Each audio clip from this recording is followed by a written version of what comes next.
Hey everybody, welcome to my channel. I am coming at ya today with a very quick little plein air sketch, a duck, and I thought that I had turned on my camera when I began doing this little sketch with colored pencil, but apparently not. So I realized that and I turned my camera on just in the nick of time to not really need to do any more sketching, but the important part and the fun part is coming now with the watercolor.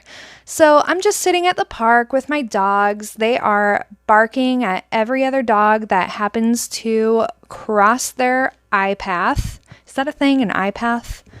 Their path of sight. Anyway, you can see they just lunged at some other dog. This is my life, guys. I love my dogs. I got to take them with me. I can't just leave them at home without feeling terribly guilty, but it kind of makes things difficult. But you know what? That's going to make me a better artist in the long run. At least that's what I'm telling myself today. So anyway, I'm sitting down underneath a tree and there's some ducks far enough away from me that my dogs aren't bothering them. But they still got up and moved, and so I ended up having to do a lot of this just from kind of imagination. But I'm still kind of on a light study kick, so I really just thought that the way that the light was falling on this one duck in particular was really interesting, and I wanted to try to capture that. And it was a white duck, and I feel like I'm biased toward white ducks, but it's really just because they're the ones that you get all these really interesting light effects off of.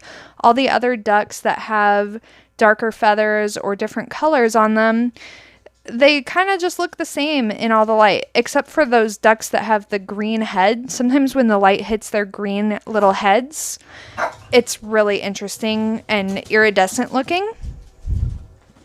So I definitely need to make a point to paint other ducks, especially the ducks that have those green heads that are really nice and iridescent. Even if I just painted a close-up of that, I think that that could make for a really interesting study.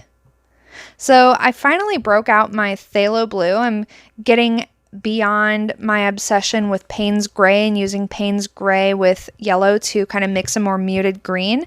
It's springtime and it finally feels like it. So it's time for that nice, bright, vivid, fresh looking green. And I find that the best way to make a really nice, bright green is to use phthalo blue along with a lighter, cooler yellow, like a lemon yellow. And that really makes the best greens, in my opinion. And for this light study, it was really important for me to really capture not only the light on the duck, but also the light on the grass. So it was a little bit later in the afternoon, so there were some cast shadows from the trees around. And then the parts of the grass that were being directly illuminated by sunlight, by comparison, looked almost just like bright yellow. So I really wanted to maintain that kind of pure sense of light. And by the time I got around to actually painting the duck had moved and gone away. So I made a point when I was initially looking at the duck, because even though ducks they like to sleep a lot, and I was leaving them alone, they were probably at least 100 feet away from me. So I was really trying hard not to bug them, but apparently I was not successful and they decided to get up and move, which I expected. So when I was first looking at them, I just tried to make a few mental notes of the lighting on this duck and tried to figure out what was most appealing to me. Like, why did this duck attract my attention? What was it about the lighting?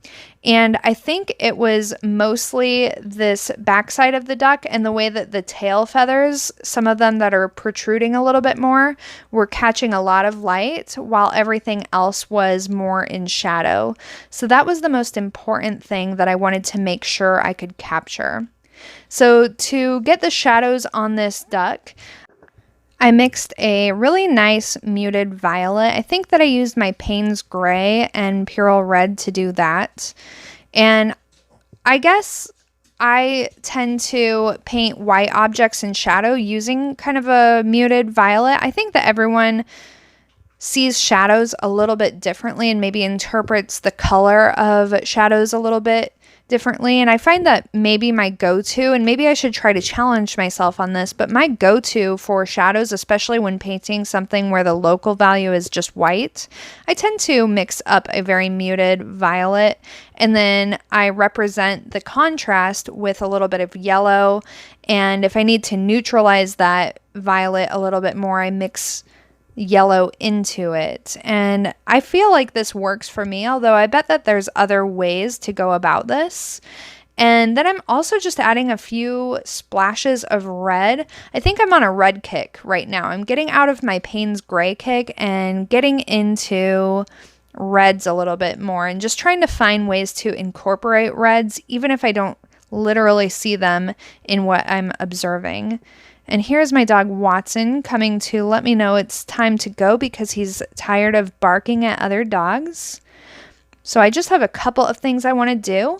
And one really important thing that I have been learning and trying to be more mindful of is to kind of unify my shadow areas so that things are not so blocky and disjointed, allowing some areas just to kind of merge together. And so I used some really saturated phthalo blue onto the base of the duck, and then I helped create a cast shadow onto the ground just by allowing that dark area to merge outward. And for a quick sketch, I think that this was actually really successful, and I hope you enjoyed it.